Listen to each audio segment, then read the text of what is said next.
Hörmətli Şərq Türkistanlıq qərindaşlar. Şərq Türkistan xəbər agentliğinin xəbərlər proqramısını görüşünüzü qızğın qarşı alırıq. Tövəndə təfsili məzmununu diqqətinizə sunumuz. 5 iyul günü Şərq Türkistan tarixidagi tragediyalik bir kun. Neçə minglаған Şərq Türkistanlıqlar Xitayning Şərq Türkistandagi Şərq Türkistan xalqini yo'qotishni maqsad qilgan adolatsiz qilmishlariga qarshi ko'chalarga to'kilgan, erkinlik uchun jonidan kechgan tiz bitmas xalqimizning istiqollari Urumchi ko'chalarida saldek oqqan, hatto Sharq Turkiston miqyosida xalqimizga qirg'inchilik yurgizilgan bo'ron chapqinlik bir kun. Bu kun oradan 5 yil o'tgandan keyingi Sharq Turkiston miqyosida turkumlar tutqun qilib irqiy qirg'inchilik yurgizishning muqaddimasi bo'lgan kun. Sharq Turkiston surgundi hukumati, Sharq Turkiston surgundi parlamenti, Alberta Uyg'ur jamiyati, Sharq Turkiston fondi, Norvegiya Sharq Turkiston jamiyati qatorliq tashkilot jamiyatlarni o'z ichiga olgan muhojiratga Sharq Turkiston tashkilotlari har yilqiga o'xshash 5-iyul kuni 5-yil Urumchi qirg'inchiligini la'natlab, Xitoy yurgizayotgan irqiy qirg'inchiliklarning mohiyati va to'xtatishning chorasini dunyoga yana bir qator anglatdi. Sharq Turkiston surgundi hukumati, Sharq Turkiston surgundi parlamenti, Sharq Turkiston Milliy Uyg'onish harakati, Sharq Turkiston fondi a'zolarining Amerika Oqsaroyning oldida elib borgan namoyishida Sharq Turkiston Milliy Uyg'onish harakatining qurg'uvchi raisi, Sharq Turkiston surgundi hukumatining tashqi ishlar va bexatarlik ministri Salih Xudoyor apandi muhim so'z qilib mundaq dedi: Xonimlar va apandilar, qatnashganligingiz uchun rahmat aytaman. Men Sharq Turkiston surgundi hukumatiga, Sharq Turkiston surgundi parlamentiga, Sharq Turkiston Milliy Uyg'onish harakatiga, Sharq Turkiston Milliy fondiga umumlashtirib aytganda mustaqilligi, hurlikini qo'lga keltirish uchun kurash qilishdan hech bir zaman bosh tortmaydigan Sharq Turkiston xalqiga vakolatan so'z qilaman. Bugun biz Sharq Turkiston xalqining qalbini ig'ir yorlagan voqeani xotirlash murosimi o'tkazish, ya'ni 2009 yili 5-iyul Urumchi qirg'inchiligining 17 yilligini xotirlash uchun bu yerga jam bo'ldik. Eng oldi bilan men Amerika xalqini tabriklayman. Tunugun Amerika mustamlikadan qutulib mustaqil bo'lganligining 250 yilligini xotirladi. Xuddi mumkin bo'lmaydigandek tuyulgan bo'lsa-mu, bugungi kunda dunyoning eng kuchli davlatiga, erkinlik va mustaqillikning abadiy simvoliga aylandi. 2,5 asr ilgari Amerika mustamlika imperatorligining bo'yinturqini uzib tashladi. Bugungi kunda Sharq Turkiston xalqi Xitoy imperatorligining bo'yinturqini uzib tashlab, Xitoy bizdan tortib olgan mustaqillikni asliga keltirish uchun kurash qilmoqda. Biz bir voqea uchunla bu yerda emas. Amerika va boshqa davlatlar shuni tushunishi kerakki, bizning maqsadimiz bizni mavjud bo'lish haqqi yo'q deyotgan bir jahongirga qarshi turib, mustaqilligimizni qo'lga keltirish uchun kurash qilish. Bizning kim ekanligimiz haqida chekish hukm bo'lib qolmasin. Sharq Turkiston Xitoyning bir parchasi emas va mangu bir parchasi bo'lmaydi. Biz dunyodagi davlatlarning qatorida 6000 yillik madaniyatga ega, o'zimizning tuproqlarida o'zimizning davlati, o'zimizning hukumatini yillardir qurgan bir millatmiz. Oldingi asrda 2 qatim mustaqil jumhuriyat qurib chiqdik. Ya'ni 1933-yili 1-qatim, 1944-yili 2-qatim mustaqil Sharq Turkiston davlatimizni qurib chiqdik. Taki Xitoy 1949-yili 12-oktyabr kuni davlatimizga besib kirib, 22-dekabr kuni mustaqil Sharq Turkiston davlatimizni ag'dirib tashlag'icha mustaqil mavjud bo'lib turdik.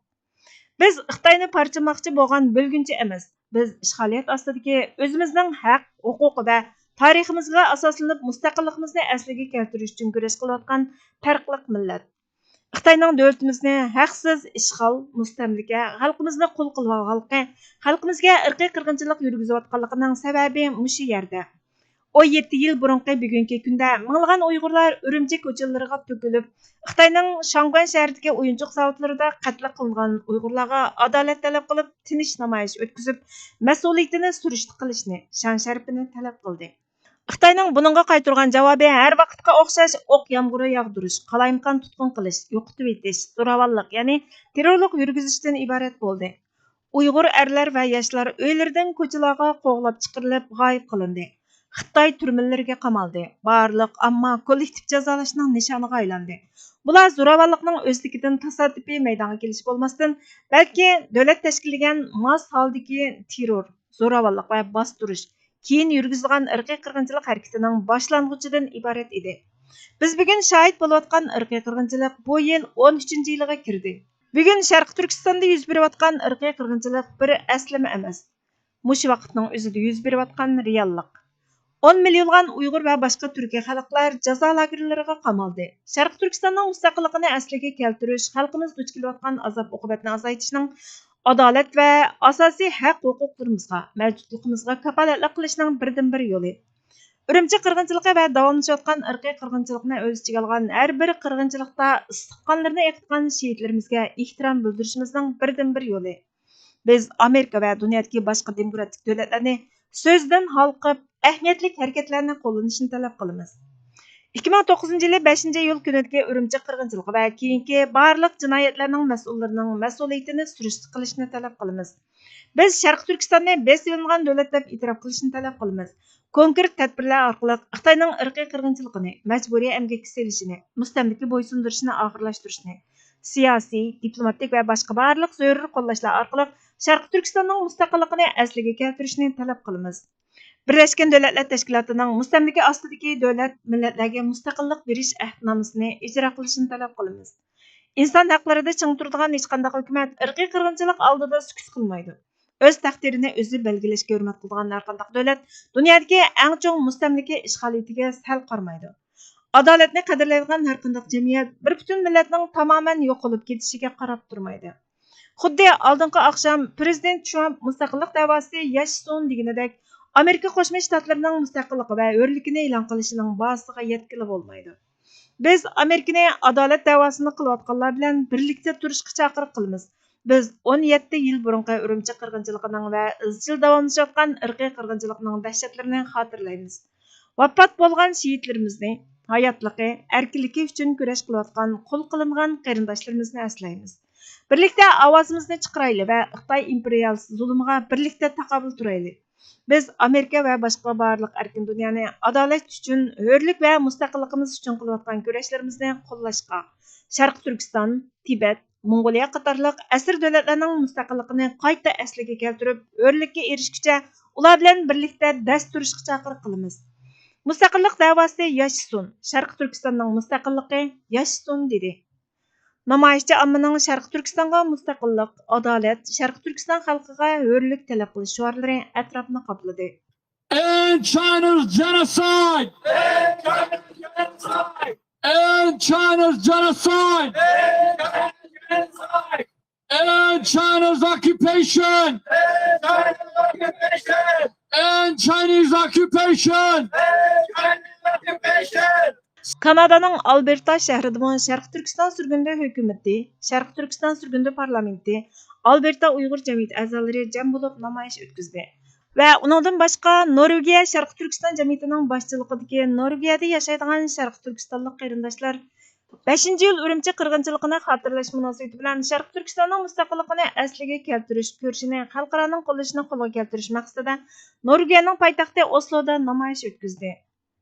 Namoyishning tafsilotini keyingi xabarlarimizda tafsiliy anlatamiz. Hurlikka erishish va qulluqdan ozod bo'lishdan iborat bu ikki hukm garchi mazmun jihatdan o'xshash bo'lsa-mu, mafhum jihatdan har ikki hukm o'rtasida ba'zi nozik farqlar bor. Qulluqdan ozod bo'lish mahkumlikdan qutulish ma'nosi bilan kishini hurlik kategoriyasiga tava qilishi mumkin. Lekin bunda qutulishni hurlikka erishishning dal o'zi deyishga baldur. Chunki qulluqdan qutulish mafhum jihatdan elib aytganda bog'liqdan bo'shaganligini ko'rsatadi. Hurlikka erishish bo'lsa undaq emas. Hurlikka erishish ashu bog'liqdan ajragandan keyingi hayot musofasida insoniy tarzda yashash haqqini qo'lga keltirishni va buning daxli tartibsizligini qo'lga keltirishni o'z ichiga oladi.